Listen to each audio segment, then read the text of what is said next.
అమావాస్య రోజు సింహరాశి వారు మర్చిపోకుండా ఈ చిన్న ఉపాయాన్ని పాటించండి. ఆంజనేయ స్వామి నచ్చితే తప్పకుండా ఒక చిన్న లైక్ చేసుకోండి.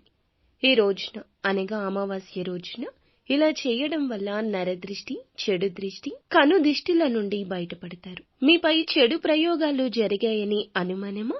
మీ ఇంట్లో ఏదైనా చెడు శక్తులు తిరుగుతున్నాయని సందేహమా? డబ్బు కలిసి రాకపోయినా, ఇంట్లో భార్యాభర్తలు నిత్యము గొడవలు పడుతున్నా, పడక గదిలో ఇబ్బందులు వస్తున్నా, పీడ కలలు వస్తున్నా, పిల్లలకు అనారోగ్య సమస్యలు ఉన్నా, సంపాదన నిలబడకపోవడము ఇలా జరుగుతూ ఉంటే ఖచ్చితంగా ఈ రోజున ఒక బూడిద గుమ్మడికాయ తీసుకుని జై హనుమ అనుకుంటూ ఆ బూడిద గుమ్మడికాయ చుట్టూరా కూడాను గంధంతో రాసి ఒక మంచి దారాన్ని కట్టండి. ఖచ్చితంగా మంచి ఫలితాలుంటాయి.